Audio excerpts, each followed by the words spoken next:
अरे लालू जी बिहार से कैले लनमा हिला देवे के अब की संसद भवनमा हिला देवे के अब की संसद भवनमा।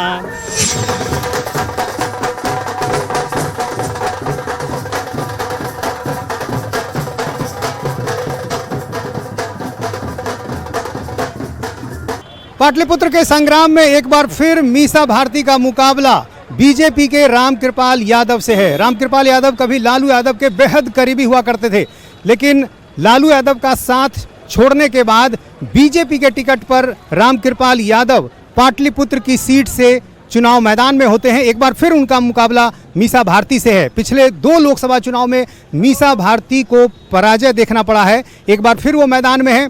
पाटलिपुत्र की सीट पटना के शहरी इलाके के करीब की सीट है। पटना की जो ग्रामीण आबादी है वो इस लोकसभा क्षेत्र के अंतर्गत आती है। एक बार फिर मीसा भारती का मुकाबला रामकृपाल यादव से है और देखना ये है कि इस बार किसको कामयाबी मिलती है। पानी पिएगा तो है ना वो व्यवस्था।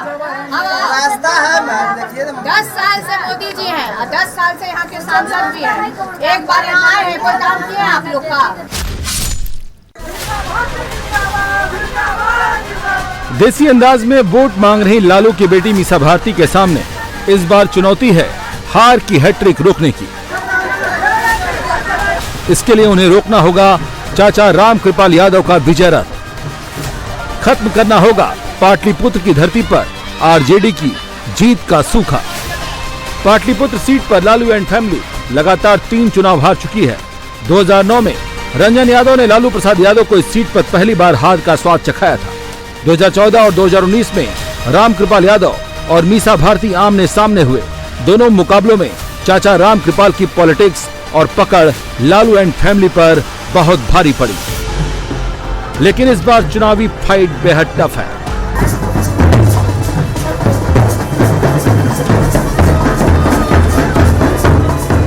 मीसा को जिताने के लिए लालू के परिवार ने ताकत झोंक दी है। पाटलिपुत्र में आरजेडी के लिए माहौल तैयार किया जा रहा है। 1 नहीं 2 नहीं, छोटे छोटे गांव में कई रोड शो निकाले जा रहे हैं। पाटलिपुत्र की पॉलिटिक्स में तीसरी बार उतरी मीसा ग्राउंड पर जमकर मेहनत कर रही हैं। छोटी छोटी नुक्कड़ सभाएं कर लोगों को इंडी गठबंधन का मैनिफेस्टो समझा रही हैं। संविधान बदलने वाला टेप तो ऑन है ही। ये चुनाव देश बचाने का चुनाव है, ये चुनाव संविधान बचाने का चुनाव है, ये चुनाव लोकतंत्र बचाने का चुनाव है। शायद इस बार हम लोग चूक जाएंगे। आप लोग अगर चूक गए तो इस देश में चुनाव भी नहीं होगा। जो वृद्धा पेंशन 400 रुपए मिल रहा है उसको हम लोग बढ़ा के 1000 रुपया करेंगे।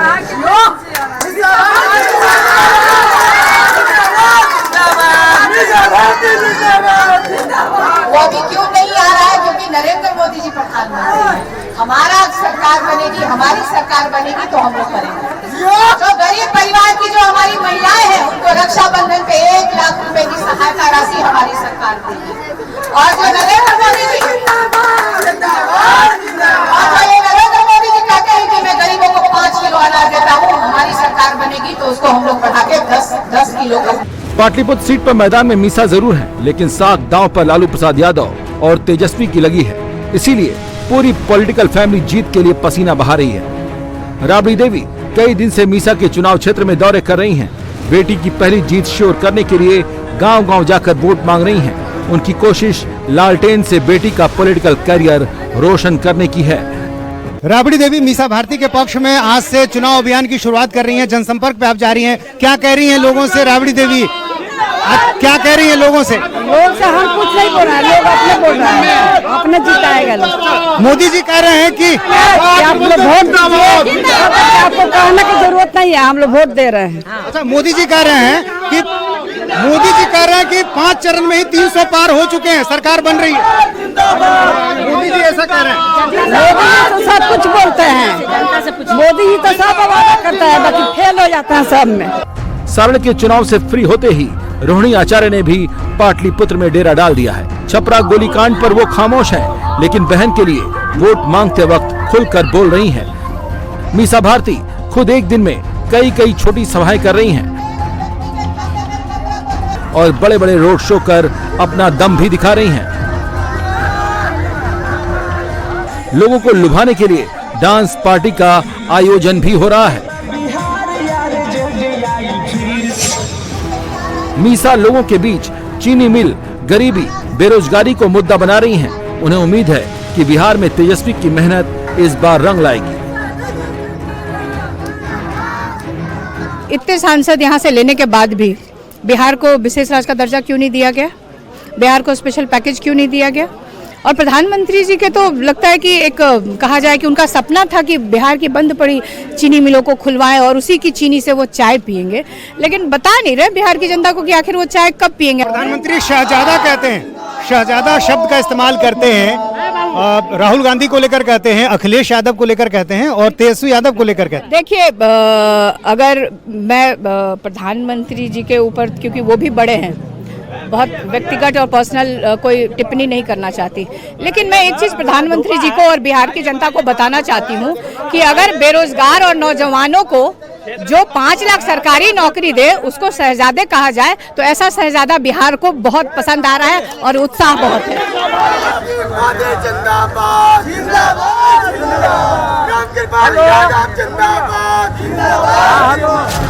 लेकिन पाटलिपुत्र में लड़ाई इतनी आसान नहीं होने वाली है। ऐसा क्यों है, वो रामकृपाल यादव का रोड शो देखकर आपको समझ में आ जाएगा।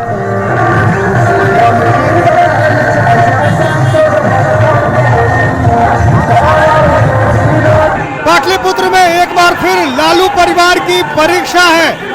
2009 में पाटलिपुत्र की सीट अस्तित्व में आई थी और उस समय से लगातार लालू परिवार यहाँ अपनी पकड़ बनाने की कोशिश कर रहा है, लेकिन कभी कामयाबी नहीं मिली।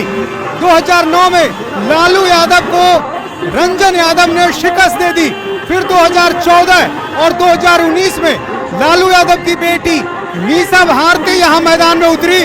उनका मुकाबला बीजेपी के रामकृपाल यादव से हुआ और दोनों ही चुनाव में रामकृपाल यादव को पाटलिपुत्र की जनता ने चुनकर भेजा। एक बार फिर 2024 में मीसा भारती और रामकृपाल यादव आमने सामने हैं। दोनों चुनाव प्रचार जमकर कर रहे हैं, दोनों ने पूरी ताकत लगा दी है। रामकृपाल यादव ने लालू की छत्रछाया में रहकर राजनीति सीखी है। वो जानते हैं कौन सा दांव कब काम आएगा, कौन सा दांव जीत दिलाएगा, और इस चुनाव को वो राजा बनाम रंग के पैटर्न पर लड़ रहे हैं। लोगों के बीच जाकर महल और झोपड़ी की लड़ाई वाला नैरेटिव सेट कर रहे हैं। लगातार तीसरी बार संसद पहुंचने के लिए रामकृपाल यादव पाटलिपुत्र से एक बार फिर चुनाव मैदान में है और अपने समर्थकों के साथ उनका काफिला पटना की सड़कों पर आगे बढ़ रहा है।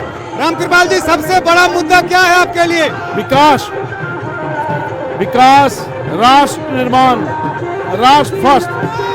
लेकिन लालू यादव को उम्मीद है अपनी नई सोशल इंजीनियरिंग से। अरे ध्वस्त हो चुका है, कुछ भी नहीं है। मोदी सबका प्रतीक है, सभी धर्म सभी जाति का प्रतीक है मोदी। हम एक ही देश में जाति है, एक गरीब जाति। इसी गरीब जाति के लिए मोदी जीते हैं, मरते हैं और उसी के लिए काम कर रहे हैं। 2 बार तो आपने सेंधमारी कर दी, कभी जीत हुई, इस बार भी उम्मीद है यादव आपका साथ देंगे? अरे भाई, सब लोग मेरे साथ है। मैं जनता का सेवक, मैं महल का राजा नहीं हूँ, महल का राजा नहीं हूँ।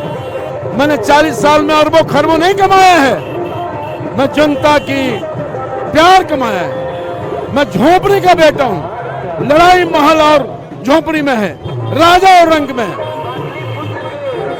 सेवक में शासक में है।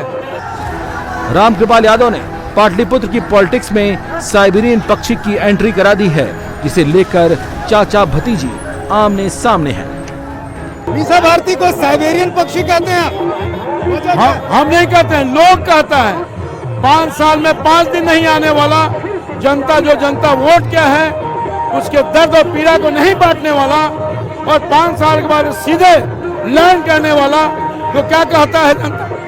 जाके पूछिए खुद से, मैं क्यों कहूँगा? देखिए, मैं नेगेटिव पॉलिटिक्स नहीं करती हूँ, लेकिन आजकल रामकृपाल जी हमारे परिवार पे बहुत ज़्यादा पर्सनल और व्यक्तिगत टिप्पणी कर रहे हैं। मैं एक आपके चैनल के माध्यम से मैं एक बात देश की जनता को और बिहार की जनता को बताना चाहती हूँ कि उन्होंने राजनीति हमारे परिवार मतलब हमारे दल से शुरू की, हमारे परिवार के सदस्य रहे।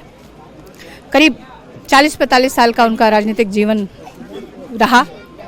10 साल से वो अभी भाजपा में हैं, लेकिन एक दिन भी रामकृपाल जी ने पटना के किसी कार्यकर्ता को सामने आने नहीं दिया, उनको आगे नहीं बढ़ने दिया।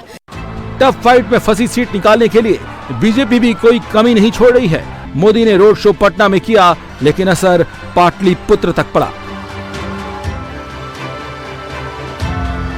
लेकिन बीजेपी जानती है कि इससे काम नहीं चलेगा, इसीलिए मोदी डायरेक्ट हिट करने पाटलिपुत्र पहुंच गए।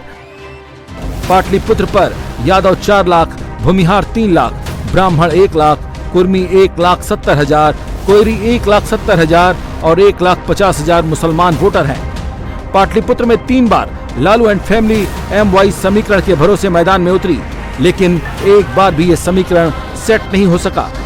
लालू की बेटी दावा कर रही हैं कि इस बार उनकी पार्टी MY नहीं है, बाप इक्वेशन के भरोसे है।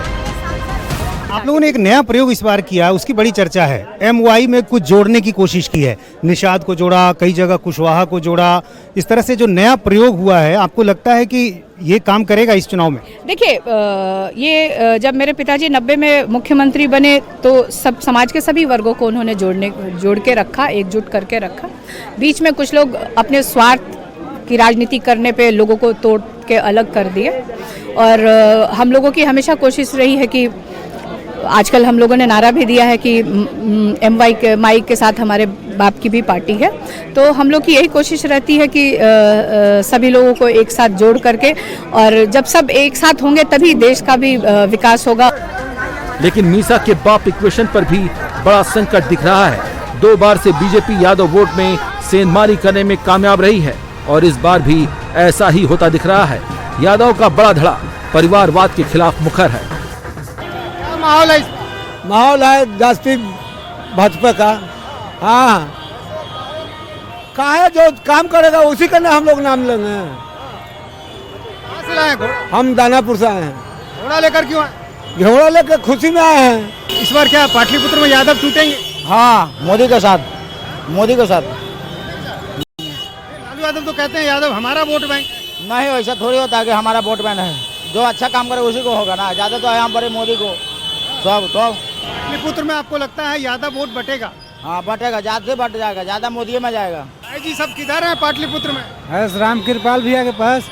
हाँ हाँ, यादव वोट बटेगा वहाँ पे? हाँ हाँ, वोट हम लोग ठीक है। लालू यादव तो कहते हैं यादव वोट बैंक पे हमारी पकड़ है। नहीं, हम लोग रामकृपाल भैया के ठीक मानते हैं। यादव बट रहा है वहाँ। हाँ हाँ, बट रहा है। इस बार की जनता को नेता नहीं बेटा चाहिए, और बेटा इस बार 400 पार, और रामकृपाल जी पाटलिपुत्रा के शान थे, हैं और रहेंगे। रोहिणी मीसा भारती का जमानत जब्त होगा, जमानत जब्त। जीतने की खुशी अभी से ही है। पूरे जीत रहे हैं, पूरे जीत रहे हैं। जीत होगी, यह जीत एक तरफा होगी। लालू जी के परिवार का जमानत जब्त हो जाएगा, और मीसा भारती जीवन